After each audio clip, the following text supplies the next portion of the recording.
పరం పూజ్యులు ప్రాతఃస్మరణీయ పరమారాధ్యులు జగద్వందనీయులు ఎస్కేసిఎం గోసేవాశ్రమ సంస్థాపక ఆచార్య మరియు గురుదేవ్ గురు కృపామూర్తి విష్ణుపాద్ పరమహంస పరివ్రాజకాచార్య అష్టోత్తర శ్రీమద్ భక్తి సౌద కేశవ గోస్వామి మహారాజ్ వారి దివ్యపాదములో విదాస్ అనంత కోటి దండవత్ ప్రణామం చేస్తూ వారి అహేతు కృపాభిక్ష ప్రార్థన కోరుతున్నాం.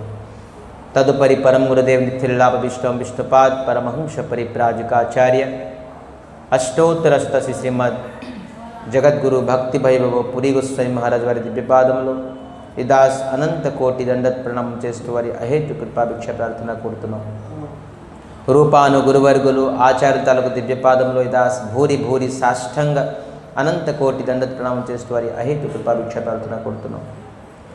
భగవత్కథ పిపాసు మరియు గురు భ్రాతలందరికీ నా యథాయోగ్య మనస్సుమాన్యులు తెలుపరుస్తూ అఖిల గుణగణి నిధి కరుణాసాగర భక్తవత్సల కల్పతరు దయాసాగర శ్రీ హరి తాలూకా మహతి కృప ఈరోజు ఈ త్రిసంధ్యా సమయంలోని భగవత్ సన్నిధిలో మనందరికీ మానవ జన్మలోని సర్వోత్కృష్టమైన ఫలం సత్సంగం లభిస్తుంది. ఇది కేవలం హరి గురు వైష్ణవ తాలూకా మహతి కృప.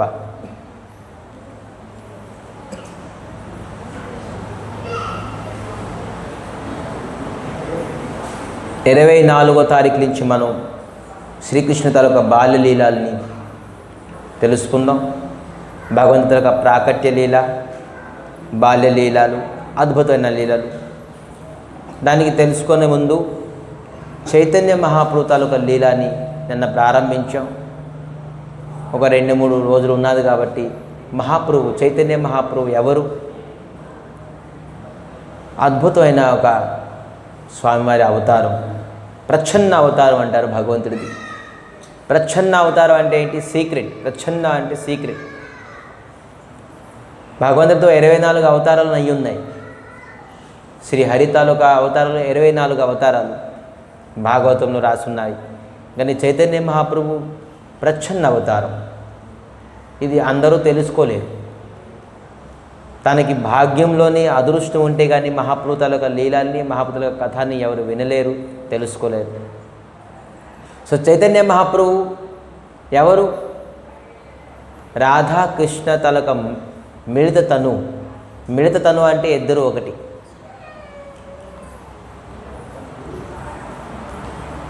ఫర్ ఎగ్జాంపుల్గా మనం చైతన్య మహాప్రభుకి బియ్యం అనుకుందాం, రైస్. అని రాధారాణి పాలు. మరి రాధారాణి తలొక ప్రేమ కృష్ణుడి పైన అది చక్కెర, షుగర్. మరి రాధారాణి తలొక విరోహం ఉన్నదే, విరోహ తాపం. ఆ పాలుని మరిగిస్తూ అది అద్భుతమైన ఏమవుతుంది? ఖీర్ అంటారు దానికి. పాయసం అది చైతన్య మహాప్రభు. పుట్టిన బియ్యం తింటే మనకి అంత టేస్ట్ రాదు. ఓన్లీ పాలు తాగినప్పుడు అది పాల్లోని బియ్యం కలుగుతాయి, దాంట్లోని చక్కెర తగులుతాయి, ఇంకా అద్భుతమైన టేస్ట్. రాధారాణి కృష్ణుడు మిళితతను, దాంట్లోని ప్రేమతత్వం. భగవంతుడికి ప్రేమించాలని ఎవరైనా ఏ శాస్త్రంలో రాసున్నదా? భార్య భర్తల్ని, తల్లిదండ్రులు కొడుకుల్ని, గురు శిష్యుల్ని ఇటువంటివి ప్రేమిస్తారు అని విన్నాం. ఫ్రెండ్స్ని ప్రేమిస్తాం, ఇవన్నీ ప్రేమిస్తాం. కానీ భగవంతుడికి ప్రేమించడం అనేది ఏమైనా ఎప్పుడు విన్నారా? అది మనకి చైతన్య మహాప్రభు నేర్పించారు. ఎప్పుడైతే మీకు ప్రేమించరో అప్పటి వరకు మనకి భగవంతుడు ఎప్పుడూ దొరకరు. ప్రేమతోనే లభించుతారు ఎవరైనా. సంసారమైన జీవితంలోని మనం ఒకరు పొందాలంటే మనం ప్రేమతో పొందాలని అనుకుంటాం, ప్రేమిస్తూ పొందాం అనుకుంటాం. భగవంతుడిని పొందాలన్నప్పుడు ఖచ్చితంగా ప్రేమ కావాలి. భక్తి అంటే మనకు తెలియదు. ఏదో కొబ్బరికాయలు కొట్టేసి ఏదో అరటిపండు ఇచ్చేసి లేదంటే దీపం వెలిగించేస్తే సరిపోతుంది భక్తి అనుకుంటున్నాం. లేదు, భగవంతుడికి కావాల్సింది కొబ్బరికాయ, మీ అరటిపళ్ళు, మీ దీపాలు కాదు, మీ ప్రదక్షిణలు కాదు, మీరు గుండె గీచుకొని జుట్టు కాదు. ఇదే అనుకున్నారు. సనాతన ధర్మాన్ని నష్టం చేసేసారు. అనేక మాలలు అనేక కడివులు వేసేసుకొని ప్రదక్షిణలు చేసేసుకొని నిమ్మకాయలు దీపాలు పసుపు కుంకుమ గుడి గోపురాల తాలూకా రూపం మార్చేసారు. ఆ భగవంతుడు కనబడరు, కేవలం పసుపు కుంకుమే కనబడుతుంది. దీపాలు ధూపాలు కనబడతాయి, అగరబత్తులే కనబడతాయి. భగవంతుడు ఎవరు పోల్చుకోలేవు ఒక్కొక్క గుడికి వెళ్తే. ఆ విధానంగానూ రాస్తారు. అది భక్తి కాదు. చూడండి మా కృష్ణుడు ఎంత స్వరూపం, ఎంత అందమైన స్వరూపం. ఇవాళ దర్శనం చేసుకున్నారు, ఈ అలంకారంతో ఉన్నారా, రేపు ఈ అలంకారంతో మీకు కనబడరు. ఒక విచిత్రమైన అలంకారం, మళ్ళీ నిత్యం నూతనం, రోజుకి ఒక్కొక్క రూపంతో కలుగుతారు. రాధారాణి మరి గోపికలందరూ కృష్ణుడికి చూస్తున్నారట. సెకండ్కి మారిపోతున్నారు కృష్ణుడు. అరే కృష్ణుడు ఒకలాగా ఇప్పుడు ఉండేరు, మళ్ళీ రెప్పేసేసి మళ్ళీ తీసుడికి మళ్ళీ ఒకలా కనబడుతున్నారు. ప్రతి నిమిషం ప్రతి సెకండ్ కూడా కృష్ణుడు నూతనంగా కనబడుతుండేరు. ఆ నూతనము అందరికీ మనసుకి ఆకట్టుకుంటుంది. సో కృష్ణుడికి ఆ ప్రకారంగా నిత్యం అలంకారం చేస్తుంటాం. నిత్యం పుష్పహారం, అనేక అలంకారంతో అనేక కృష్ణుడి తలకు ముఖంలో చూసారా చొక్కలు ఉంటాయి చూసారా, ఇది కూడా అంగిరా అంటారు దీనికి. గోపికలందరూ యశోద పెట్టేవారు. నిత్యం అలంకారం. భగవంతుడికి అతి అద్భుతమైన శృంగారం చేయాలి.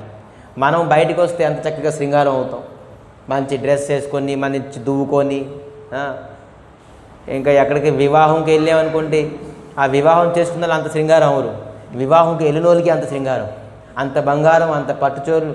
వివాహంకి ఒకవైపు పెళ్ళితో హడావుడిగా ఉంటుంది, పెళ్ళికి వెళ్ళిన వాళ్ళకి ఇంకా హడావుడి ఉంటుంది. వాళ్ళు ఏం డ్రెస్ వేసుకోవాలి, ఏం నగలు వేసుకోవాలి, ఏ విధంగా షూట్ వేసుకోవాలి, బూట్ వేసుకోవాలి, అలంకారం. సో మనకి అలాగ అలంకారం ప్రియమో భగవంతుడికి ఆ విధంగా అందమైన అలంకారం చేయాలి ప్రేమతో. సో ఇది కృష్ణ భక్తిగా లభిస్తుంది. సో కృష్ణ భక్తి నేర్పించడానికి స్వయంగా కృష్ణుడు శ్రీమన్ చైతన్య మహాప్రభు రూపంగా వచ్చారు. నా భక్తి ఎలా చేయాలి, నన్ను ప్రేమించాలి, అలాగా నన్ను శృంగారం ఎలా చేయాలి, నా నామం ఎలా చేయాలి, నా కీర్తన ఎలా చేయాలి, నా కథ ఎలాగ వినాలి, నాకు భక్తి ఎలా చేయాలి, చిట్ట చివరిగా నాకు మీరు ఎలా పొందుతారు. ఒకవేళ నాకు పొందకుండా, నాకు భక్తి చేయకుండా మీరు మళ్ళీ పునర్జన్మం మీకు ఖచ్చితంగా ఉంటూనే ఉంటుంది. ముక్తి దదాతీతి ముకుందో, కేవలం నన్ను స్మరిస్తే, నన్ను భక్తి చేస్తేక వాళ్ళు విముక్తి కలుగుతారు దుఃఖం నుంచి. పునరిపి జననం పునరిపి మరణం జఠరే శరణం. మీకు అనేక జన్మలు పొందుతూనే ఉంటారు. ఇవాళ ఈ జన్మలో మీరు మనిషి రూపంగా పుట్టారు. వచ్చే జన్మ ఎలా పుడతారు తెలుసా? ఎవరికైనా అవగాహన ఉన్నదా? 84 లక్షల జీవరాశులు ఉన్నాయి. కోడి, కుక్క, పిల్లి, పంది, చెట్లు, పొట్లు ఇవన్నీ అవ్వాల్సిందే, అవ్వకుండా ఉండరు. దీనికి అంటారు జన్మమృత్యు చక్రము. ఈ చక్రం పేరు జన్మమృత్యు చక్రము. మనిషి జన్మం టాప్ మోస్ట్. దాంట్లోని మనిషి జన్మలోని మనం ఏ పంచానికి వచ్చామో ఆ పని చేయలేతే మనం ఫాల్ డౌన్ అయిపోతాం, పశు పక్షులుగా పుడతాం. శాస్త్రం తెలియదు మనకి ఈ మనిషి జీవితం ఎంత కాస్ట్లీ. కేవలం తినడం, పడుకోవడం, సంపాదించడం, పిల్లలు కండం, ముసలైపోవడం, చనిపోవడం కాదు. దీనికి అందుకే మానవ జన్మము దుర్లభము అన్నారు, అతి దుర్లభము. ఈ జన్మలోని ఈ శరీరంలోని చేయవలసింది కొంత పని ఉన్నది. అది ఏం పని, ఏం చేయాలి? అందుకే శాస్త్రం చదవకపోతే, శాస్త్రం వినపోతే, సాధువులు మహాత్ముల కథ వినపోతే మనకి ఈ జీవితం ఎలాగ సక్సెస్ అవుతుందో మనకు తెలియదు. డబ్బు సంపాదించడం వల్ల సక్సెస్ అయితే ఎంతమంది డబ్బు సంపాదించలేదు, వాళ్ళ జీవితం సక్సెస్గా ఉన్నదా? లేదు. సక్సెస్ అనేది మనకు పరిభాష తెలియదు. మనకి సక్సెస్ తాలూకా పరిభాష ఏంటి తెలియదు. లైఫ్ సక్సెస్ఫుల్ అంటే చదువుకుంటే అయిపోతుందా? వివాహం చేసుకుంటే అవుతుందా? పిల్లల కంటే అవుతుందా? ఉద్యోగం సంపాదించి అవుతుందా? ప్రాపర్టీస్ మీద ప్రాపర్టీస్ పెంచడం వల్ల అవుతుందా? అలాగైతే చాలామంది ఈ జగతంలోని చాలా తక్కువ మంది సక్సెస్ పొందుతారు. అయితే ఒకవేళ సక్సెస్ పొంది కూడా వాళ్ళు ఎందుకు దుఃఖంలో ఉంటున్నారు? ఉద్యోగం పొందితే సక్సెస్ అయితే ఉద్యోగం పొందిన కూడా ఎందుకు మళ్ళీ దుఃఖంగా ఉంటున్నారు? డబ్బు సంపాదించి సక్సెస్ అయితే డబ్బు సంపాదించి ఎందుకు దుఃఖంలో ఉంటున్నారు? వివాహం చేసుకుంటే సక్సెస్ అనుకుంటే వివాహం చేసి ఎందుకు మళ్ళీ దుఃఖంలో ఉంటున్నారు? సక్సెస్ అనేది మనకి తెలియదు. సో సక్సెస్ అనేది మనం తెలుసుకోవాలంటే లైఫ్కి మనం ఖచ్చితంగా సత్సంగం అని తెలుసుకోవాలి, భగవంతుడి గురించి తెలుసుకోవాలి. సో ఇది చైతన్య మహాప్రభు తదొక లీలాని చెప్దామని మనం వచ్చాం. సో ఇది ఎవరికి అర్థం కాదు, కొత్త వాళ్ళకి, కానీ పాత వాళ్ళు దయచేసి ధ్యానపూర్వకంగా వినాలి. ఒకవేళ కొత్త వాళ్ళు దయచేసి మనస్ఫూర్తిగా వింటే చాలా అద్భుతమైన కాన్సెప్ట్. ఇంకొక 20 మినిట్స్ మనం ఈ కథాన్ని ప్రారంభిస్తాం.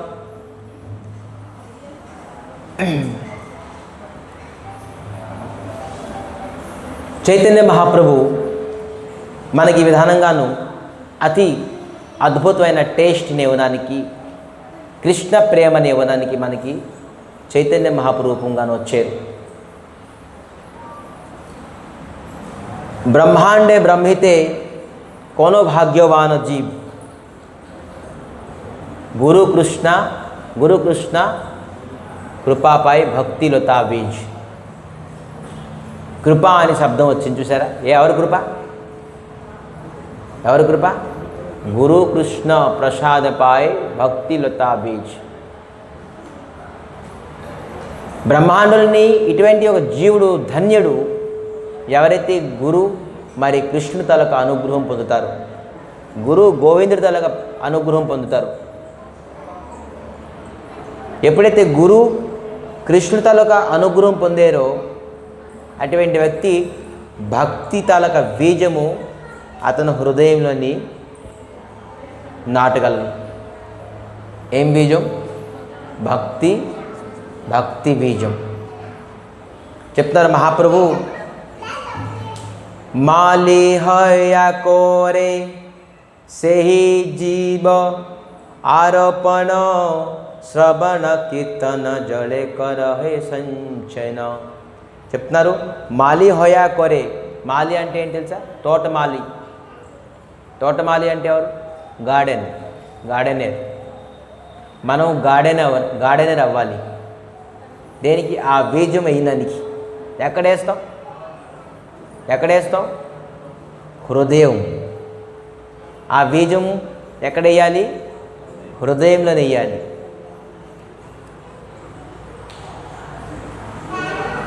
ఒకవేళ బీజము ఒక మార్బల్ పైన వేస్తే వస్తుందా చెట్టు? గ్రానైట్ పైన, సిమెంట్ పైన, దేనిపైన వేయాలి? మట్టి. ఆ బీజం మట్టిలో వేస్తే వస్తుంది, కానీ సిమెంట్లో వేస్తే వస్తుందా? గ్రానైట్ పైన వేస్తే వస్తుందా? మార్బల్ పైన వేస్తే వస్తుందా? మట్టిలో వేయాలి. ఏం బీజం అది? భక్తిలతా బీజం. ఆ బీజం మట్టిలో, ఆ మట్టి కూడా హార్డ్గా ఉంటే, అందుకే చాలామంది దున్నుతారు ట్రాక్టర్తో, సరే లూజ్ చేయాలని, ఆ సాయిల్ని లూజ్ చేయాలి. అప్పుడు మీరు ఒకవేళ బీజం వేస్తే ఖచ్చితంగా అది మొలకెత్తుతుంది. సో మన హృదయాలను ఎప్పుడైతే భక్తిలత బీజము నాటాలంటే మన హృదయము కోమలం చేసుకోవాలి. ఎప్పుడైతే కోమలానికి ఎంటోనమీ ఏంటి? కఠోరం. ఎప్పుడైతే హృదయం కఠోరంగా ఉంటుందో అప్పటి వరకు ఈ భక్తిలత బీజం మీకు ఎప్పుడూ నాటదు. హృదయం కోమలం చేసుకోవాలి. భక్తుల తలక హృదయం అతి కోమలం.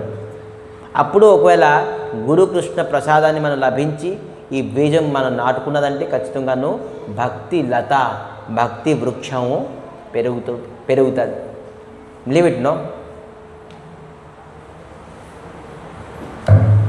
భక్తి లత పెరగాలంటే కోమలమైన హృదయం మనకి కావాలి. ఈ కోమల హృదయం ఎలాగొస్తుంది చెప్తున్నారేంటి? శ్రవణ కీర్తన జళే కరియ సించన. నీళ్ళు వేయాలి ముందుగా. వర్షం పడితే చాలామంది దున్నుతారు, వర్షం పడిపోతే దున్నుతారేంటి? నీళ్ళు. వాటర్ వేయాలి. ఏం వాటర్ వేయాలి? శ్రవణ కీర్తన. శ్రవణం లాంటి నీళ్ళు, కీర్తనం లాంటి నీళ్ళు ఎప్పుడైతే హృదయం పైన, ఈ కఠోరమైన హృదయం పైన వేస్తే అప్పుడు ఈ హృదయం కోమలం అవుతుంది. అప్పుడు భక్తి లత ఒకవేళ మీరు నాటారనుకోండి, ఖచ్చితంగాను మీకు మామిడికాయ కావాలనుకుంటారు.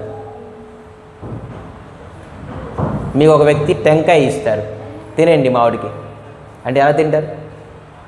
వస్తుందా? టెంకాయతో మామిడికాయ రుచి వస్తుందా? కానీ ఏం చేయాలి? ఆ టెంకాయని మట్టిలోని పాతితే అది మొలకెత్తి వృక్షమై ఎప్పుడైతే కాయ అవుతుంది, పండు అవుతుందో అప్పుడు మనం తినగాలి. చైతన్య మహాప్రభు చెప్తున్నారు, బీజమే ఇస్తారు మీకు మామిడికాయ ఎవరు? టెంకాయ ఇస్తారు.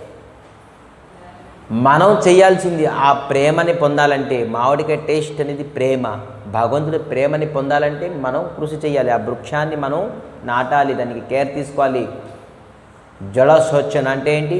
శ్రవణం కీర్తన అంటే నీళ్ళు నిత్యం పోస్తూ ఉండాలి ఆ బీజం పైన. అప్పుడు ఆ మొక్కై చెట్టై నిత్యం నీరు కావాలి. శ్రవణ కీర్తనం అంటే జలాన్ని మనం వేస్తే ఆ టెంకాయ ఒకరోజు వృక్షంగా అవుతుంది, అనేక పండు ఇస్తుంది, భగవంతులకు ప్రేమ భక్తి ఇస్తుంది మనకి. ఇది మహాప్రభు చెప్తున్నారు. శ్రవణం అనేది, కీర్తన అనేది ఒక భక్తుడికి ప్రైమరీ డ్యూటీ.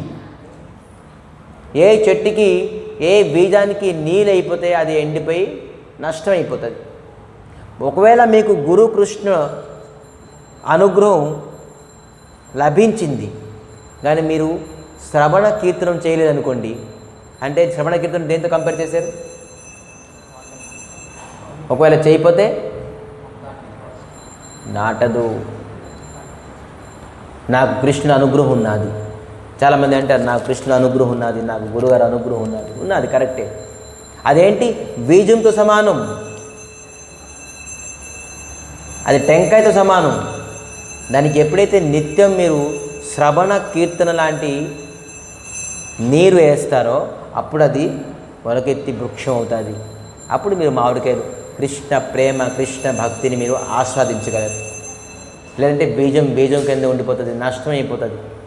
ఒకవేళ అనుగ్రహం మీకు లభించింది, కృష్ణుడిది, గురుది, గురు కృష్ణ ప్రసాద పాయ్ భక్తిలతా బీజం మీకు వచ్చింది. ఒకవేళ శ్రవణ కీర్తన మీరు చేయలేదనుకోండి, ఆ అనుగ్రహం కూడా నష్టమైపోతుంది. కృష్ణునికి అనుగ్రహం బ్రహ్మాండ భ్రమితే కొను భాగ్యవాన జీవు. ప్రపంచంలోని అటువంటి భాగ్యవంత జీవుడు చాలా అరువు కృష్ణుడి తలకు అనుగ్రహం పొందాలంటే, గురు తలకు అనుగ్రహం పొందాలంటే. ఒకవేళ అనుగ్రహం పొందాం, ఒకవేళ మనం జలసేచన అంటే శ్రవణ కీర్తన మనం చేయలేదనుకోండి, ఆ అరువు అయిన అనుగ్రహం కూడా నష్టమైపోతుంది. చూసారా కాన్సెప్ట్? ఇది డెప్త్, ఎంత డెప్త్ ఉన్నది, దీనికి అర్థం చేసుకుంటారు. అంత త్వరగా స్వామి తాలూకు అనుగ్రహం రాదు, గురు తాలూకు అనుగ్రహం రాదు. బ్రహ్మాండ భ్రమితే అంటున్నారు. అంటే ఎన్ని 84 లక్షల జీవరాశులు తిరిగి ఎన్ని బ్రహ్మాండాలకు ఎన్నిసార్లు మనం జన్మించాం. కానీ ఈ జన్మని కృష్ణుని తాలూకా, గురు తాలూకా అనుగ్రహం పొందాం. కానీ ఆ బీజంలోని ఒకవేళ మనం శ్రవణ కీర్తనం చేయలేదనుకోండి, మొత్తం పోయింది. నేను చేస్తానండి, రోజు నామం చేస్తాను, నేను రోజు గుడిలోని ఇంట్లోని పూజ చేస్తాను, పనికిరాదు. శ్రవణం అనేది ముఖ్యం. భక్తుడికి మొట్టమొదటి లక్షణం ఏంటంటే శ్రవణం చేయాలి. ఎప్పుడైనా ఒక వ్యక్తికి ఎగ్జామినేషన్ చేయాలనుకోండి, ఒక భక్తుడికి మనం అతను ఏ విధంగా శ్రవణం చేస్తాను, నిన్నటి కథ చెప్పు అని చెప్పాలి, అడగాలి.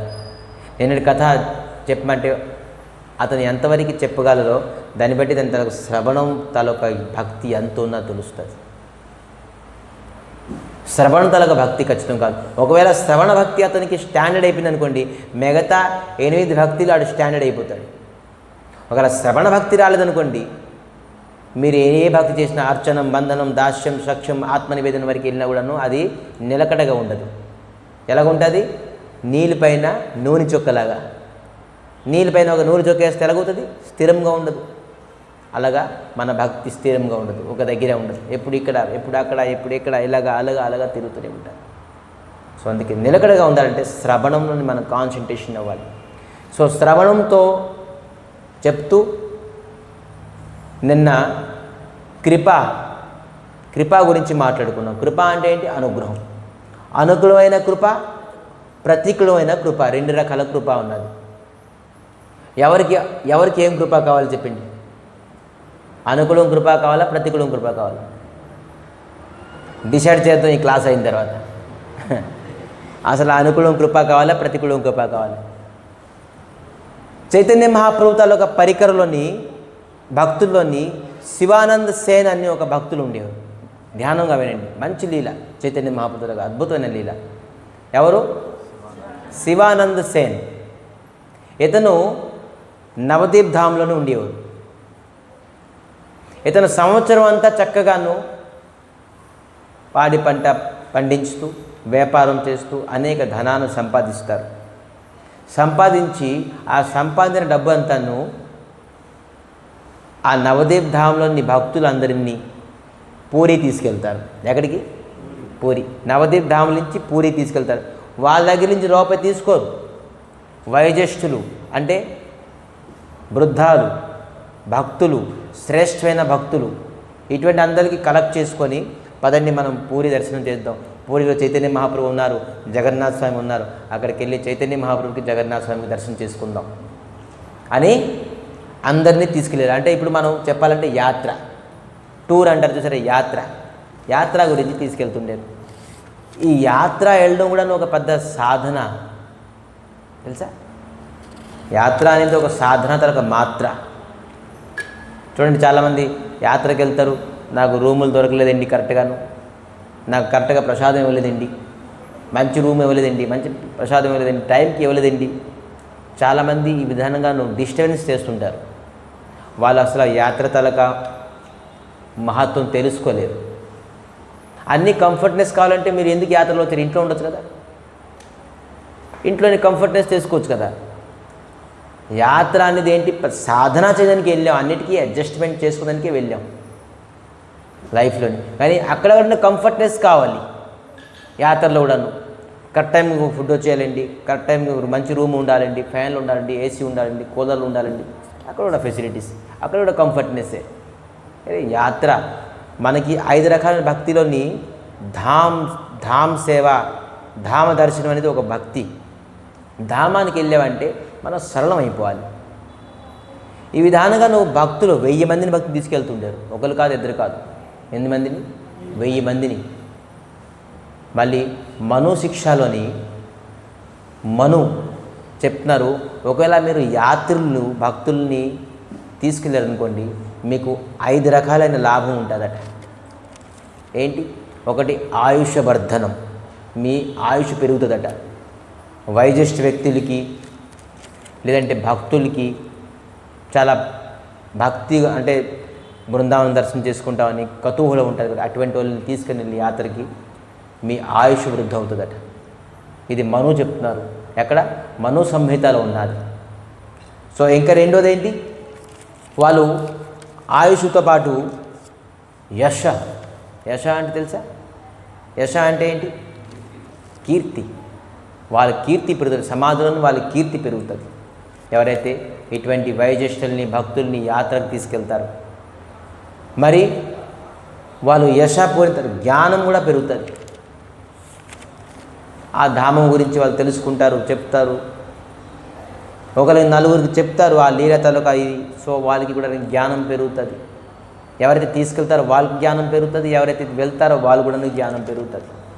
సో విధానంగాను యశ. మరేంటి? బలం, శారీరక బలం, మానసిక బలం కూడా పెరుగుతుంది ఎవరైతే యాత్రికులు తీసుకెళ్తారో. యాత్రి అంటే ఏంటి? కేవలం ఎంటర్టైన్మెంట్ వెళ్ళడానికి కాదు, అటువంటి వ్యక్తులు కాదు, భక్తులకి తీసుకెళ్ళడం. మరి లాస్ట్కి ఏంటి? హరి అనుగ్రహం. ఒకటేంటి? ఆయుష్, రెండోది యశస్వి, మూడోది జ్ఞానం, నాలుగోది బలం, ఐదోది హరి అనుగ్రహం. ఈ అనుగ్రహం పరిచే మనకి హరి కృప లభిస్తుంది. సో ఈ కృపాగతులకు అనుకూలం కృప, ప్రతికూలం కృప గురించి మనం ఆలోచిస్తున్నాం. ఈ శివానంద్ సేన్ ఈ 1000 మందికి తీసుకెళ్ళి ఎవరి దగ్గర రూపాయి తీసుకోరు, పాపం లేనోళ్ళు పేదోళ్ళకి తీసుకెళ్తారు. తీసుకెళ్ళినప్పుడు బోట్, అప్పుడుతో గంగా నుంచి బోటే ఉండేది, బోట్ నుంచి క్రాస్ అయ్యి టోల్ గేట్లు ఇవన్నీ ఇతనే కడతారు. 1000 మందిని పాస్ చేసేసి టోల్ గేట్ దగ్గర మొత్తం అంతా పేమెంట్లన్నీ చేస్తున్నారు. వీళ్ళందరికీ ముందు పంపించేశారు. ముందుకెళ్ళి వాళ్ళు గమ్యాన్ని చేరుకున్నారు. అక్కడ వీళ్ళందరి తాలూకా పేమెంట్లు అన్నీ చూడడానికి కానీ లేట్ అయ్యింది. ఎవరికి? శివానంద్ సేన్కి లేట్ అయ్యింది. లేట్ అవడం కొంతమంది డిస్టర్బెన్స్ చేసే వ్యక్తులు ఉంటారుగా, ఇంకా రాలేదు, టూర్ తీసుకొచ్చారు, ప్రసాదం టైం అయిపోయింది, రూములు ఇవ్వలేదు, మాకు కీస్ ఇవ్వలేదు, ఏమీ లేదు అని చెప్పేసి చాలామంది డిస్టర్బెన్స్ చేసే వ్యక్తులు ఉంటారు. కొంతమంది డిస్టర్బెన్స్ చేసే వ్యక్తులందరూ నిత్యానంద ప్రభు కూడా ఉన్నారు అక్కడ ఆ టూర్లోని. నిత్యానంద ప్రభుకి వెళ్ళి కంప్లైంట్ చేశారు. నిత్యానంద ప్రభు ఏంటి, మేమందరం మాకు తిండి లేదు, నీళ్ళు లేదు, ఒక రూము లేదు, ఏమీ లేదు అని చెప్పేసి నిత్యానంద ప్రభుతో. నిత్యానంద ప్రభు ఎటువంటి నిత్యానంద ప్రభు? జగాయ్ మాధాయ్కి మాధాయ్ ఎప్పుడైతే నిత్యానంద ప్రభుకి కొండతోని కొట్టేశారో, చైతన్య మహాప్రభు ఉగ్రరూపంగా సుదర్శనం తీసుకొచ్చేసి మాధాయికి సంహరించేద్దామని అనుకున్నారు. మరి నిత్యానంద ప్రభు చైతన్య మహాప్రభు కాలు పట్టేసుకొని, శాంతించండి స్వామి, ఇది మీ అవతారం కాదు, ఇది మీ ఆయుధం కాదు. మీ ఆయుధం ఏంటి? హరినామం ఒకటే మీ ఆయుధం. ఈ సుదర్శనం ఆయుధం మీది లేదు ఈ కలియుగంలో, మీరు శాంతించండి అని అటువంటి శాంతి మహాప్రభు కూడా శాంతి కలిగించిన నిత్యానంద ప్రభు. కానీ ఈ నిత్యానంద ప్రభుకి క్రోధం వచ్చినట్టుగా, కోపం వచ్చినట్టుగా వీళ్ళందరూ చెప్పేస్తారు కంప్లైంట్. నిత్యానంద ప్రభు కోపం అంతా, శాంతి అంతా ఇతను చాలా కోపం అయిపోయారు. కోపమై నిత్యానంద ప్రభు ఈ శివానంద్ సేన్కి శాపం ఇచ్చారు. శివానంద్ సేన్క 3 కొడుకులు మృత్యు చెందాలి అని శాపం ఇచ్చేసి, నా భక్తుడికి ఎంత కష్టం తీసుకొస్తాడా, తిండి లేదు, తెప్పలు లేదు, ఏ ప్రకారం రూము లేదు, ఏ ప్రకారంగా 3 కొడుకులు శాపం ఇచ్చేసారేంటి, చనిపోతారు, మృత్యు చెందుతారని చెప్పేసి. ఇది ఎప్పుడైతే శాపం ఇచ్చారో శివానంద్ సేన్ తన పత్ని కూడా ఉన్నది. పత్ని అంటే ఎవరు? భార్య వింటుంది, హరి నా కొడుకులు, ఎంతమంది కొడుకులు తెలుసా? ఎంతమంది శివానంద్ సేన్కి? 2 కొడుకులు, ఒక 3 years, ఇంకోళ్ళు 5 years, ఇంకోళ్ళు గర్భంలో ఉన్నారు. ఆ 3కి కూడా చంపేశారు, మృత్యు శాపం ఇచ్చేసారు. 3 కొడుకులు చనిపోవాలి. ఇప్పుడు నిత్యానంద ప్రభు ఎంత క్లేవర్, ఇంకో కొడుకు గర్భంలో ఉన్నారని తెలుసు, 3 కొడుకులకి శాపం ఇచ్చేసారు, మృత్యు చెందాలి వాళ్ళు. భక్తులకి దగ్గర అపరాధం చేశాడు శివానంద్ సేన్ అని. ఆ ధర్మపత్ని శివానంద్ సేన్ ఎలాగ సేవ చేస్తారో అతని భార్య కూడా అలాగే సేవ చేస్తారు. భక్తులందరికీ ఇన్వాల్వ్ అయిపోతారు. అందరూ అరే ఇంత సేవ చేసి ఇదే మాకు ఫలితం వచ్చిందా, ఏంటిది, ఏం కృప, ఇది మాకు దొక్కిందా అని ఏడుపు. ఆడవాళ్ళు మరి చెప్పకండి, ఇంకా శాపం ఇస్తే ఇంకేముంటుంది. ఇదే సేవ, ఈ సేవతలకు ఫలితం ఇదేనా? ఇన్ని రోజులు డబ్బులు ఖర్చు అయిపోయింది, ఇంత పరిశ్రమ, మరి లాస్ట్కి మాకు శాపం దొరికింది అని ఏడుపు గొల్లు. శివానంద్ సేన్ వచ్చారు, చూస్తే భార్య ఏడుస్తుంది. అరే ఏమైంది మీకు, అరే ఇంకేం కావాలి, నీ భార్యకి పిల్లలకి పట్టించుకుంటాను, కేవలం మీకు భక్తులు అని చెప్పేసి ఈ వర్గంగా సంపాదించి సంవత్సరం అంతా టూర్ తీసుకొచ్చేసి యాత్రలు తీసుకొచ్చేసారు. నిత్యానంద ప్రభు మనకి శాపం ఇచ్చేశారు. ఏం శాపం ఇచ్చారు? లేదు, 3 కొడుకులు మృత్యు చెందాలి, ఇంకేమున్నది, మొత్తం అంతా అయిపోయింది. ఏ సంసార జీవితంలో పిల్లలకి సుఖం తప్ప ఇంకేం ఉంటుంది చెప్పండి? తల్లిదండ్రులకి పిల్లల దగ్గర సుఖం తప్ప ఇంకేం సుఖం కావాలి వాళ్ళకి? అదే పిల్లలు సుఖంగా ఉంటారని చెప్పేసి, శాంతిగా ఉంటారని చెప్పేసి వీళ్ళు భక్తి చేస్తున్నారు. ఆ భక్తి చేసినందుకు శాపం దొరికింది, పిల్లలు చనిపోవాలని చెప్పేసి. పోనీ శివానంద్ సేన్ చనిపోయారనుకో శాపం ఇచ్చారా? ఎందుకంటే ఆ ధర్మపత్ని చనిపోయిన శాపం ఇచ్చారా? పోనీ ఒక రకంగా ఉంది. అరే 3 పిల్లలు చనిపోవాలి, ఇంకా పొట్టలేదు కొడుకు, ఆ కొడుకు కూడా చంపేశారు, ఏం చేస్తాం? చూడండి, ఒక మంచి గుణం చూసారా? ధర్మపత్ని అయినా నిత్యానంద ప్రభు నిందించుకుంటున్నారు. ఏమి నిత్యానంద ప్రభు ఇతనేం భగవంతుడు, ఇతమేంటి ఇది అని చెప్పేసి చెప్పుకున్నారు. మాకు శాపం ఇచ్చారు, మాకు ఇదే దొరికిందా ఫలితం అని చెప్పేసి అనుకుంటారు. ఇవేంతో ఛోటా హరిదాస్ ఠాకూర్ మహాప్రభు నిందించారా? ఎక్కడ లేదు. అరే మహాప్రభు నాకు ఎందుకు త్యాగం చేశారు, నేను స్వచ్ఛతని, నేను ఆ స్త్రీతోని నేను ఏ ప్రకారం కల్మషం లేకుండా మాట్లాడాను, కేవలం మహాప్రభు గురించి వెళ్ళి బియ్యం తీసుకొచ్చాను అని చెప్పేసి మహాప్రభు ఎటువంటి మహాప్రభు ఇతను అని చెప్పేసి నిందించలే. చూడండి, భగవంతుడికి నిందించడం అనేది చాలా పెద్ద అపరాధం.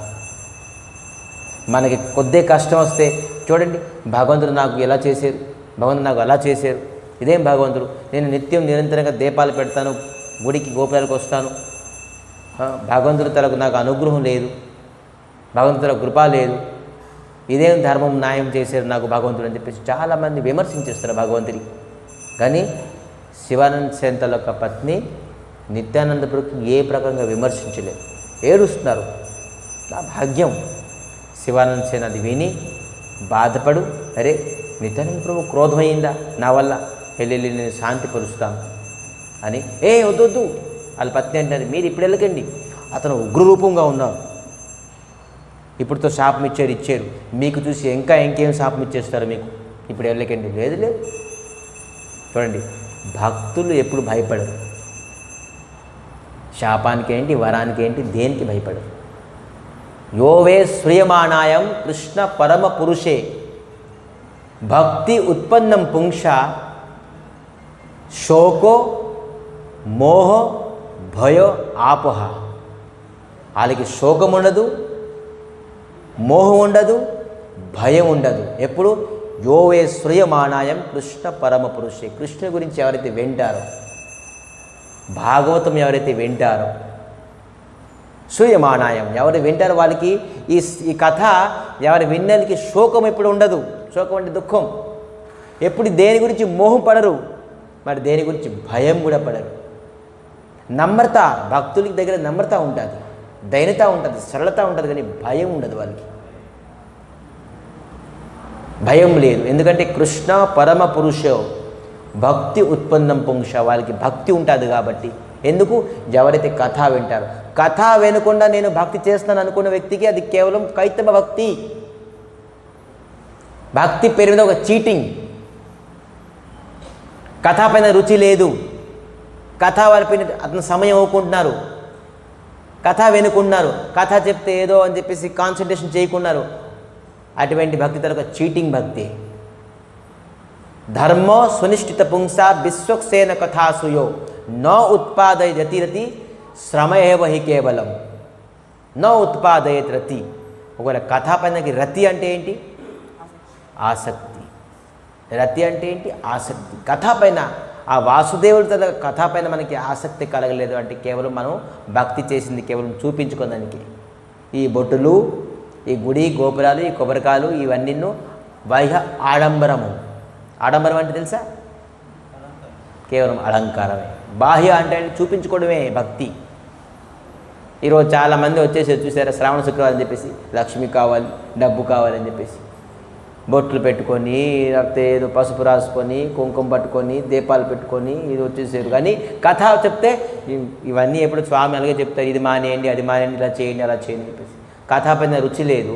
ఈ బొట్లు పెట్టుకోవడాలు, ఈ కుంకాలు పెట్టుకోవడాలు, ఈ దీపాలు పెట్టుకోవడాలు, ఈ కొబ్బరికాయలు కొట్టుకోవడాలు అండి, ఇది కేవలం బాహ్య ఆవరణము, చూపించుకోవడం భక్తి. ఇది భక్తి శ్రవణం నుంచి ఉంటుంది. ఎవరైతే భగవంతుడి కథ పైన ఆసక్తి ఉన్నదో, భగవంతుడి కథ పైన ఇష్టం ఉన్నదో వాడికి స్వచ్ఛమైన భక్తి ఉన్నది, ప్యూర్ డివోషన్ ఉన్నది. కథ ఎవరికి ఇంట్రెస్ట్ లేదంటే అది భక్తి కాదు అది.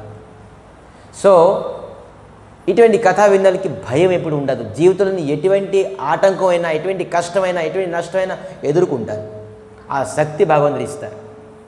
నిత్యానంద ప్రభు, ఈ శివానంద సేన్ నిత్యానంద ప్రభు దగ్గరికి వెళ్ళి క్షమాపణ అడగడానికి వెళ్తున్నారు. అరే నా వల్ల కోపం వచ్చేసింది, క్రోధం వచ్చేసింది, అపరాధం అయింది. అరే అపరాధం లేదు, 1000 మందికి టికెట్ తీసుకోవాలంటే తక్కువ టైం పడుతుందా? అప్పుడుతో ఆన్లైన్ లేదు, ఈ ఫోన్పేలు, వాట్సాప్లు, ఇవన్నీ గూగుల్ పే ఇవన్నీ ఏమి లేవు. పాపం వెళ్ళి ఒక్కొక్కరి పేరు చెప్పేసి 1000 మంది పేరు గుర్తున్నది శివానంద సేన్కి. ఎంత చూడండి మెమరీ. వాళ్ళ తల డీటెయిల్స్ అన్నీ ఇచ్చేసి పేమెంట్ చేయడం అంటే చాలా తక్కువ టైం పడుతుందా? పాపం ఇతను సంపాదించారు సంవత్సరం అంతను, పేమెంట్ చేస్తున్నారు ఇతనే. ముందు మీరు ఎందుకు వెయిటింగ్ చేస్తారు, ఒక్కొక్కరికి నేను అన్నీ చూసుకుంటాను, మీరు వెళ్ళండి అని చెప్పేసి పంపించారు పాపం. అందుకే లేట్ అయ్యింది. మరి కూర్చున్నారా, పడుకున్నారా, తిన్నారా, అతను ఏం చేశారా? ఇవన్నీ వ్యవస్థ చేసుకొని వచ్చేప్పటికి లేట్ అయిందని చెప్పేసి నిత్యానంద ప్రభు కోపమై శాపం ఇచ్చేసారు. అరే నా వల్ల నిత్యానంద ప్రభు శాపం ఇచ్చేసి కోపం అయిపోయారు, నేను శాంతించాలి అని చెప్పేసి నిత్యానంద ప్రభు దగ్గరికి వెళ్తున్నారు. నిత్యానంద ప్రభు దగ్గరికి వెళ్తే నిత్యానంద ప్రభు శివానంద సేన్ చేసేసి ఒక్క తాపు తన్నేసారు గుండెల పైన. వెళ్ళు ఎక్కడి నుంచి, నువ్వు మా భక్తులకి కరెక్ట్ టైంకి ప్రసాదం ఉండడానికి రూమ్స్ ఏమీ ఇవ్వలేదు. వాళ్ళ తలకు అపరాధం చేసి వెళ్ళి ఎక్కడి నుంచి అని చెప్పేసి శివానంద సంత్ పడిపోయారు.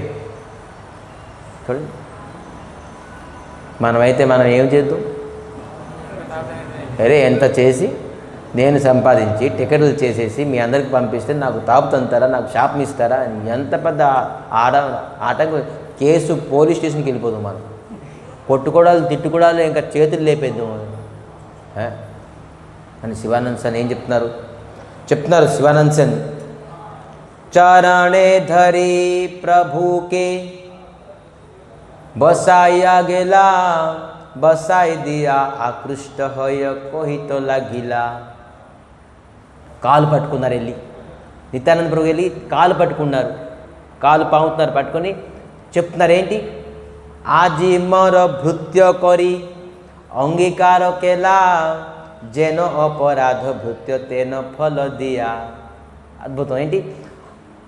ఆజి మర భృత్య కరి అంగీకార కలా. ఈరోజు స్వామి నాకు మీరు అంగీకరించారు. ఎలాగా? భృత్య అంటే ఎవరు? సేవకుడు. ఈరోజు నాకు వాస్తవమైన సేవకుడిగా అంగీకరించారు. ఎందుకు? జేనో అపరాధే భృత్యో తేనో ఫలదియా. నా అపరాధం అయింది. ఎవరికి తిడతారండి? ఎవరికి కొడతారండి? చెప్పండి. ఎవరైతే సొంతం అనే వ్యక్తులకి తిడతారు. ఎవరికి పడితే రోడ్డు మీద తిడతారా, కొడతారా? చెప్పండి. లేదు, సొంతమైన వ్యక్తులకి తిడతారు, కొడతారు. నాకు మీరు కొట్టారంటే మీరు నాకు సొంతం అనుకుంటున్నారు. చూడండి, ఇదే ఏం అనుకూలం? ఇది ప్రతికూలమైన కృప. స్వామి మీరు నాకు సొంతం అనుకున్నారు కాబట్టి నాకు తన్నేరు, లేకపోతే మీరు నాకు తంతారా? నాకు తన్ని ఎంత సొంతం అనుకున్న నాకు సర్టిఫికెట్ ఇచ్చేసారు. ఏంటి? నువ్వు నావుడు అని చెప్పేసి. మరి చెప్తున్నారేంటి? బ్రహ్మార దుర్లభ తుమార్ శ్రీ చరణ రేణు. బ్రహ్మార దుర్లభ, బ్రహ్మాకి కూడాను మీ తాలూకా పాదధూళి లభించడం చాలా కష్టం బ్రహ్మాకి. మరేంటారు? హేన స్పర్శ చరణే మర అధమతను. అటువంటి పాదస్పర్శ నా తను, నా శరీరం పైన పడ్డాది స్వామి. ఓహ్ భాగ్యవంతుడిని. ఇది చెప్పగానే నిత్యానంద ప్రభు చూస్తున్నా. అరే చూడండి, ముని శాప జ్యోతిన అతి భాల కిన్నా. ముని శాపం ఇచ్చేసి ఎవరికి? అహల్యాకి. ఏంటి? నువ్వు రాయి అయిపోవాలి. కానీ ఏమైంది? పరమ అనుకూలమాన. ఇది చాలా అనుకూలం అయిపోయింది. ఎందుకు? రాముడి తల పాదస్పర్శ అయ్యింది అహల్యాకి. ఇది శాపమా? శాపం కాకపోతే రాముడి తల పాదస్పర్శ అవుతున్న అహల్యాకి ఎప్పుడైనాను? ఎంతమంది సాధన చేసుకున్నారో ఎంతమంది చేశారు, కానీ పాదస్పర్శం ఎప్పుడు లభించలే. కానీ ఎవరికి స్పర్శించింది? అహల్య పాదస్పర్శ. ఎప్పుడు? ముని తలక. ఎవరా ముని? గౌతమ ఋషి శాపం ఇచ్చారు అహల్యాకి, నువ్వు రాయి అయిపోవాలి. కానీ ఆ శాపం ఏమైంది? ఎంతో వరం అయిపోయింది. అరే మన నారదులు నల కుబేర మణిగ్రీవ కుబేరులకు పుత్రులకి శాపం ఇచ్చేసారు. కానీ ఏమైంది?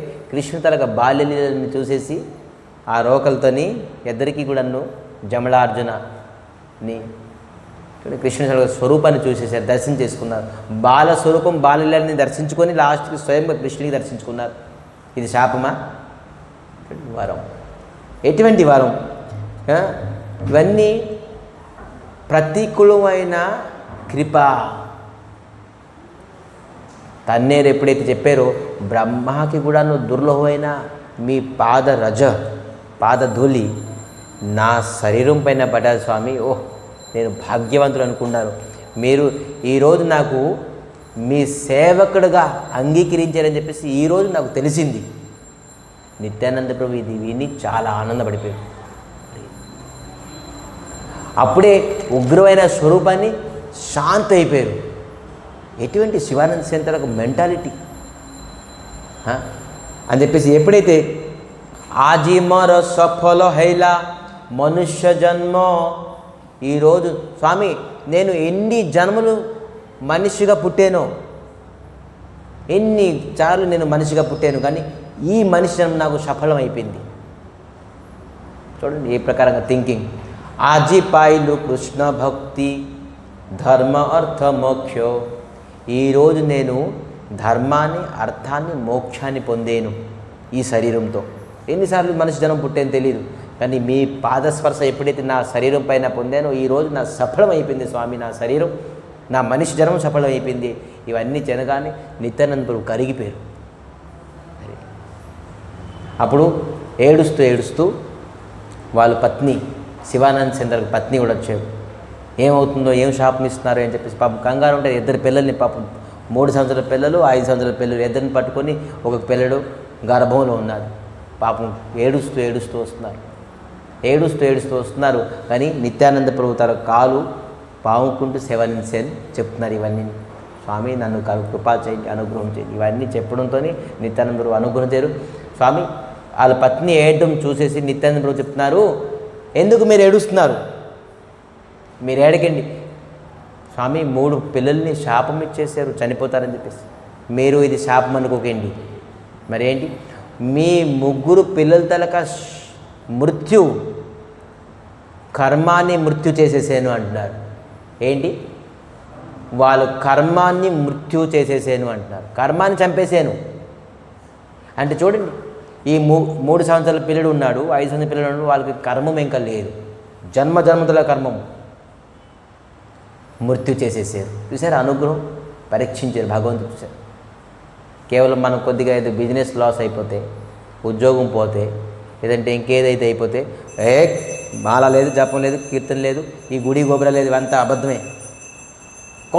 కొద్దిగా యాక్సిడెంట్ అయిపోయిందంటే, కొంత ఏదో ప్రతికూలం అయిపోయిందంటే మనం వెంటనే గుడిని, భగవంతుడిని, నామాన్ని, జపాన్ని పక్కన పెట్టేస్తాం. శాపం ఇచ్చారు 3 ఇంకా పుట్టే కొడుకును కూడా ఇచ్చేశారు. అయినా కూడా కాలు పట్టుకున్నారు. చూడండి ఆ శాపం ఎంత వరం అయిపోతుంది, ఆ ప్రతికూలం ఎంత అనుకూలం అవుతుందో భక్తికి. చెప్పేసరి మీ 3 తలక పిల్లల తలక కర్మాన్ని నేను నాశనం చేసేసాను, కర్మాన్ని మృత్యు చేసి. ఇంకా పుట్టలే కొడుకు, పుట్టక ముందు కూడాను, గర్భంలో ఉన్న కొడుకు కూడాను కర్మము నష్టం చేసేసారు. అటు ఎటువంటి వాడు అవుతాడు చూడండి. ఏ ప్రకారం కర్మము లేకుండా పుడతాడు వాడు. ఇది ఎవరి వల్ల సాధ్యం? ఇది నిత్యానంద ప్రభు వల్ల సాధ్యం, ఇది చైతన్య మహాప్రభు సాధ్యం.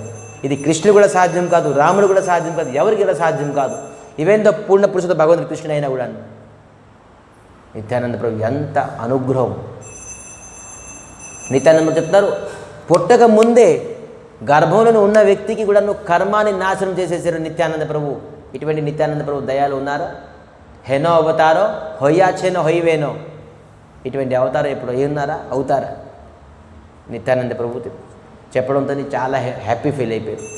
హ్యాపీపై ఈ విషయము చైతన్య మహాప్రభు తెలిసింది. ఇలాగ నిత్యానంద ప్రభు కాలు చేసుకున్నారు శివానంద సేనికి. అచ్చా, పూరి చేరుకున్నారు అందరూ. శివానంద సేన్కి గోవింద్కి పిలిచారు. చైతన్య మహాప్రభుకి పర్సనల్ అసిస్టెంట్, సేవకుడు, చైతన్య మహాప్రభు సేవకుడు గోవింద్. హే గోవింద్, శివానంద సేన వస్తున్నారు, వాళ్ళ ధర్మపత్ని వస్తున్నారు, వాళ్ళకి పిల్లండి, వాళ్ళ పిల్లలకి. నిన్నే మనం అనుకున్నాం, చైతన్య మహాప్రభు స్త్రీలకి చాలా దూరంగా ఉంటారు, స్త్రీలతో ఇప్పుడు మాట్లాడు. నిన్న మాట్లాడడంతో ఏమైంది గతి తెలిసిందిగా హరిదాస్ ఠాకూర్కి. కానీ చైతన్య మహాప్రభు స్వయంగా పిలుస్తున్నారు, మీరు శివానంద సేనకి వాళ్ళ భార్యకి పిల్లలకి పిలండి. చూడండి నిత్యానంద ప్రభు కృప. ఇది ప్రతికూలం, తన్నేరు. కొంత ఓర్చుకోవాలి మనం భక్తిలో. మనకు సహనశీలత లేదు. కొద్దిగా ఏదోనో అయిపోయిందంటే లేదు, ప్రతికూలమే మనకి చాలా పెద్ద భక్తి. చెప్తాను ఇప్పుడు ఏది మనకి భక్తి పెంచుతుందో, అనుకూలమైనది పెంచుతుందో, ప్రతికూలంగా పెంచుతుందో. ఈ ప్రకారంగాను చైతన్య మహాప్రభు దగ్గరికి వచ్చి పిలిస్తే శివానంద సేన్ వాళ్ళ పత్ని, వాళ్ళ పిల్లలు 3 సంవత్సరాలు 5 సంవత్సరాల పిల్లలు వచ్చారు. వస్తూ ఎప్పుడు ఎవరికి అడుగురు, ఎలాగుంది శివానంద సేన్, మీ గృహస్థాశ్రమం బాగుందా? ఎప్పుడు గృహస్థాశ్రమం గురించి ఎప్పుడు ఎవరికి అడగలేదు మహాప్రభు. ఇవన్నీ అడగరు. అడిగితే కృష్ణుని కథ, కృష్ణుని గురించి చెప్తారు అంతే. కానీ మీ గృహస్థాశ్రమం బాగుందా, మీ వ్యాపారం బాగుందా, మీ భక్తులందరూ బాగున్నారని చెప్పి చూడండి. మీ పిల్లలు బాగున్నారా? మీ గర్భంలో ఉన్న పిల్లడికి పరమానంద్ దాస్ అని పెట్టు అని చెప్తున్నారు. చూడండి, గర్భంలో ఉన్న పిల్లడికి కూడా పేరు పెట్టేశారు చైతన్య మహాప్రభు. పరమానంద్ దాస్ అని పెట్టు. ఆనందం అయిపోయారు. అరే శివానంద సేన వాళ్ళ పత్ని చైతన్య మహాప్రభు మాకు ఎప్పుడు మాట్లాడలేదు, ఈరోజు మాట్లాడారు. మా గర్భంలో ఉన్న పిల్లడి పేరు కూడా పెట్టేశారు. అద్భుతం. ఈ విధానంగాను ఆ టూర్ అయిపోయింది. మళ్ళీ రివర్స్ వెళ్ళిపోయారు మాయాపూర్కి, నవదీప్ ధామ్కి. నెక్స్ట్ ఇయర్ మళ్ళీ వచ్చారు ఈయనందరూ తీసుకొని వచ్చేసి. అప్పుడు పిల్లడు పుట్టేసాడు. అరే ఇది పరమానంద దాస్ అనేది మా గురు భాయ్ తాలూకా పేరు పూరిదాస్ అని పెట్టండి అని చెప్పేసి మళ్ళీ పేరు మార్చారు. పూరిదాస్ అని, పరమానంద అది కాదు, పూరిదాస్ అని పెట్టండి. పేరు మళ్ళీ మార్చారు పుట్టిన తర్వాత. మళ్ళీ ఒకసారి వెళ్ళిపోయారు ఆ టూర్ తీసుకొని. మళ్ళీ వచ్చారు. ప్రతి సంవత్సరం వస్తారు పూరికి అదే సమయంలోని. ఎప్పుడు చాతుర్మాసం బిఫోర్ రథయాత్ర సమయం కూడా ఫిక్స్. సో నెక్స్ట్ టైం వస్తే 1 year 2 year పిల్లడు అయ్యాడు. పూరిదాస్ అని పెట్టారు పేరు. అరే అప్పుడు చైతన్య మహాప్రభుతో ఆ పిల్లడు 2 years బంగురుతున్నాడు, కొద్దిగా ఉంటున్నాడు. అక్కడ వదిలేశారు చైతన్య మహాప్రభు దగ్గరికి. వాళ్ళందరూ శివానంద సేన్ వాళ్ళ భార్య అందరు భక్తులందరికీ సేవిస్తున్నారు. ఎవరికి వంట చేయాలి, ఎవరికి తినిపెట్టాలి, ఎవరికి ప్లేట్లు ఇవ్వాలి, ఎవరికి నీళ్ళు ఇవ్వాలి, ఈ భక్తుల తలగా సేవలు ఉన్నారు. చైతన్య మహాప్రభు కూడాను భక్తులతో స్వరూప్ దామోదర్ రాయ రామానందతో అందరితో కథా కీర్తనం చేసుకొని ఉన్నారు. కానీ పిల్లడు వెళ్ళి వెళ్ళి వెళ్ళి వెళ్ళి చైతన్య మహాప్రభు తలక పాదం తలక వేణుకి నాగుతున్నాడు, నోరు పెట్టేసాడు. ఆ బొటలేలు ఉంటారు కదా, ఆ బొటలేనికి నోరు పెట్టేసాడు. చాలా తీయండి చాలా ఉంటారు. స్వరూప్ దామోదర్ రాజం తీయండి, ఈ పిల్లడిని తీయండి. చైతన్య మహాప్రభు కాలుకి ఎంగిల్ చేసేసాడు, అదే నోరు పెట్టేసాడు. మహాప్రభు అదే మీ పని మీరు చేయండి, నా పని నేను చేస్తాను, వాడి పని వాడు చేస్తాను. ఎవరి పని వాడు చేస్తాడు, వాడు చేసుకొని వాడు. నువ్వు చెప్పు హరే కృష్ణ చెప్పు. మనం అందరి పిల్లలు అంటాం హరే కృష్ణ కృష్ణ కృష్ణ హరే హరే, హరే రామ్ రామ్ రామ్ హరే హరే చెప్పమని చెప్తే ఇలాగ చూస్తున్నాడు. వాడు ఏం లేదు, లేదు అలాది ఏం లేదు. స్వరూప్ దామోదర్ అంటున్నారు, మీ కొడుకు మూగోడా, మాట్లాడ్డా? మహాప్రభు చెప్తున్నారు హరే కృష్ణ అంటే చెప్పుకున్నాడు ఎందుకు? మూగోడా ఇటు కొంపదీసి అంటారు. లేదు, మహాప్రభు చెప్పింది ఇతను మంత్రం తీసుకుంటున్నాడు, చెవులని మంత్రం తీసుకున్నారు, అందుకే ఏం చెప్పుకున్నాడు. చూడండి, మంత్ర దీక్ష ఇచ్చినప్పుడు వింటారు కదా, స్వయంగా చైతన్య మహాప్రభు ఇతనికి మంత్ర దీక్ష ఇచ్చినట్టుగా అతను యాక్సెప్ట్ చేస్తున్నారు. దానికి ఎవరు? పూరిదాస్. ఈ విధానంగాను ఈ పూరిదాస్ అచ్చా పోనీ హరే కృష్ణ ఒకసారి చెప్పు. లేదు, మహాప్రభు అంటున్నారు నువ్వు కృష్ణ లీల గురించి చెప్పు ఏదైనా. అరే హరే కృష్ణ చెప్పుకున్నారు, ఇతను కృష్ణ లీల గురించి చెప్పు. ఆ అబ్బాయి 3 సంవత్సరాలు ఎంతో ఆ అబ్బాయి కృష్ణుడు గురించి వర్ణించారట. కొన్ని 100 శ్లోకాలట. అది భాగవతంలోని 100 శ్లోకాలు దేని గురించి వర్ణించారంటే కృష్ణుడు తలక చెవు గురించి వర్ణించారట. చూడండి, అప్పుడు కొంచెం హరే కృష్ణ మహామంత్రం చెప్పడానికి చెప్పలేదు, అప్పుడు చెప్తే ఈ మూగుడు అని చెప్తే అతను వర్ణించారట శ్లోకాలతోటి. చూడండి, మహాపురుషుల తలక కృప, నిత్యానంద పుత్రుల తన్ను ఎలాగ పనికొచ్చింది చూసారా, ఆ శాపం ఎలాగ పనికొచ్చింది చూసారా. ఆడ జన్మ నుంచే కర్మం నష్టం చేసేసారు. ఎటువంటి వ్యక్తి అవుతాడు? మరి మహాపురుషుల పాదం కి నోరు పెట్టి తను చూసి ఏ ప్రకారంగా అవుతాడు? అతను వర్ణించట కృష్ణుని తలొక చెవు గురించి. అందుకే అతనికి పూరిదాస్ కాదు, నువ్వేంటి కవి కర్ణపురదాస్. కవి అంటే నువ్వు కవిలాగా వర్ణించావు, కృష్ణుని తలొక కర్ణం గురించి వర్ణించావు, అందుకే కవి కర్ణపురదాస్ అని పెట్టారు అడిగి. అటువంటి వర్ణ అవి చేంజ్ చేశారు పేరు. మళ్ళీ ఏం చేశారు? కవి కర్ణపురదాస్ అని పెట్టారు. ఇది నీకు మంచిది. ఏంటంటే కృష్ణుడు చెవు గురించి అద్భుతమైన గోపికలు ఏ విధానంగా వర్ణించారు ఆ విధానంగా వర్ణించారు. అటువంటి వ్యక్తి ఏమి రాశారు? చైతన్య చంద్రోదయ అని గ్రంథాన్ని రాశారు.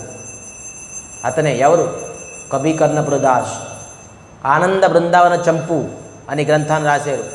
ఆనంద బృందావన చంపు అనే గ్రంథంలోని కృష్ణుడు మంగళారతి నుంచి శయనార్తి వరకు కృష్ణుడు ఏ లీలలో చేస్తుంటారో ఆ లీలలన్నీ చక్కగా వర్ణించున్నారు. దేంట్లోని ఆనంద బృందావన చంపు. అది ఎవరు రాశారు? కవికర్ణపుర దాస్. చూడండి.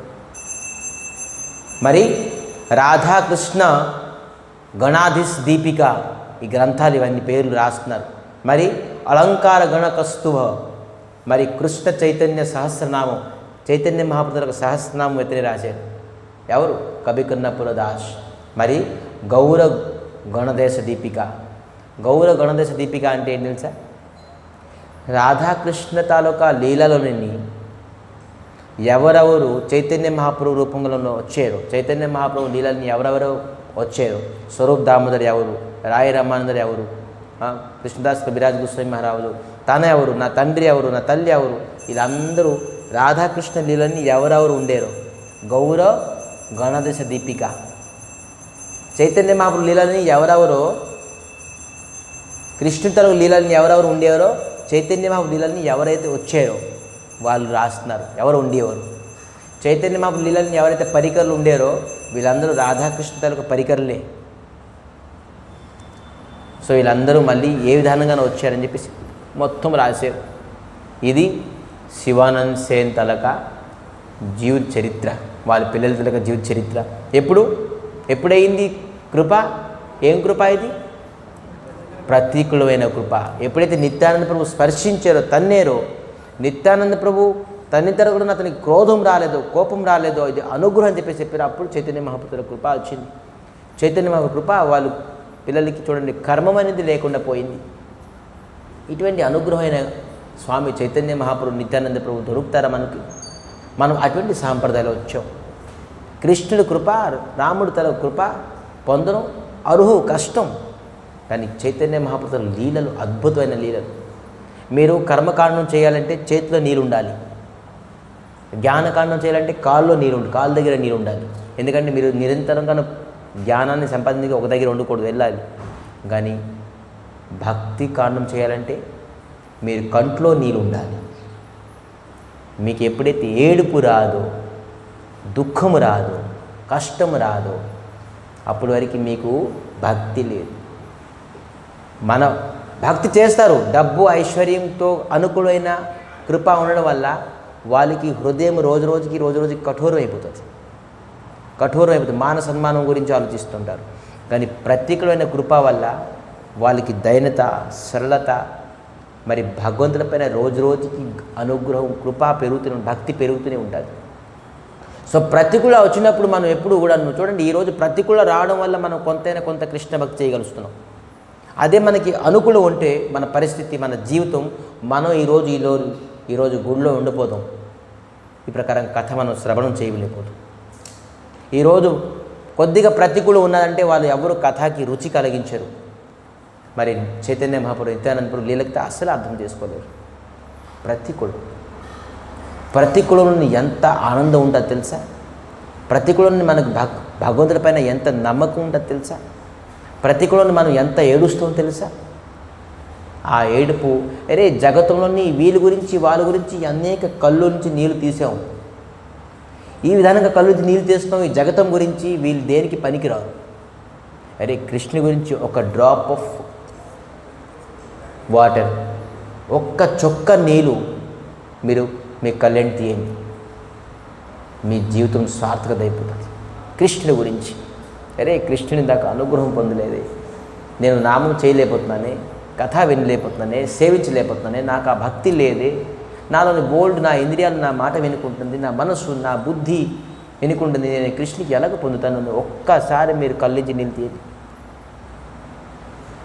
మీకు భగవంతుడు రుణం అయిపోతారు. అరే ఆ కంటి చొక్క, ఆ కంటి నీళ్ళతో మీరు ఎంత ఆనందం పొందో తెలుసా? అది ఎంత భక్తి మీద పెరుగుతుందో తెలుసా? ఎంత నమ్మకం పెరుగుతుందో తెలుసా?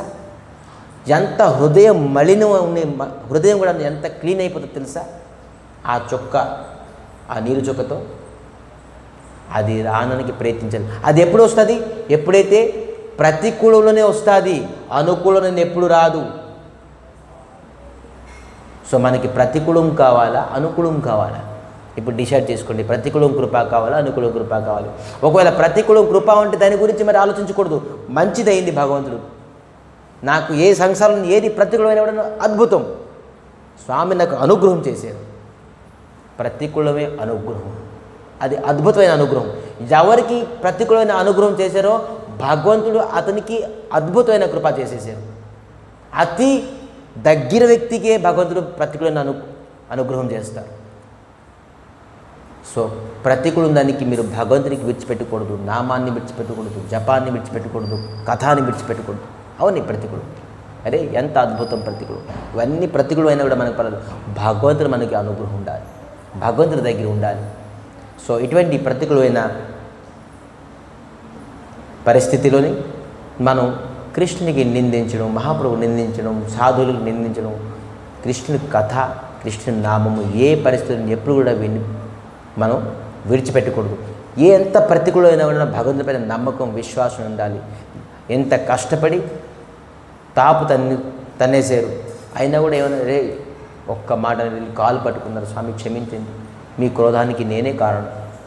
చూడండి, అలాగా మనం సరళం, అంత నమ్రత ఉంటే ఎంత దుఃఖం వచ్చినప్పుడు కృష్ణు తలొక పాదం, మహాప్రభు తలొక పాదం, నిత్యానంద తలొక పాదం, గురువు తలొక పాదాన్ని ఎప్పుడు విడిచిపెట్టకూడదు. ఎంత కష్టం వచ్చినా కూడాను, ఎంత నింద అపవాదం, ఎంత కష్టమైనా ఎంత అయినా కూడా గురువు తలొక పాదం, భగవంతుల పాదం, స్వామి ఏది చేసినా మీ అనుగ్రహమే అని ఎవరైతే స్థిరంగా ఉంటారో ఖచ్చితంగా వారు భక్తిని చూడండి, అనుగ్రహాన్ని అనుకూలమైన కృపాన్ని డైజెస్ట్ చేయగలరు. కానీ ప్రతికూలమైన కృపాన్ని మనం డైజెస్ట్ చేస్తే చాలు, మనం సక్సెస్ అయిపోతాం, మన లైఫ్లోనే అద్భుతమైన సక్సెస్ అయిపోతాం. కృష్ణుని అనుగ్రహం మనం ఖచ్చితంగా మనం దగ్గర అయిపోతాం, మహాప్రభుకి దగ్గర అయిపోతాం. ఎప్పుడు ప్రతికూలమైన కృపాన్ని డైజెషన్ చేసుకోవాలి. డైజెషన్ అంటే ఏంటి? జీర్ణించుకోవాలి. మనం అధైర్యం అయిపోకూడదు, జీర్ణించుకోవాలి. అరే చెప్తున్నారు, విపతో సంతుత శాశ్వత్ ఎత్ర ఎత్ర జగద్గురు. ఇంకో కుంతీదేవి ఉన్నది, వీడి గురించి రేపు చెప్పుకుందాం. ఈవిడ ఒక అద్భుతమైనది. ఇంకా ఒక్కొక్క ఎగ్జాంపుల్స్ ప్రతికూలం తలవుతుంది మనం చెప్పుకుందాం. ఈరోజు శివానంద్ సేన్, నిన్న హరిదాస్ ఠాకూర్, ఈరోజు శివానంద్ సేన్.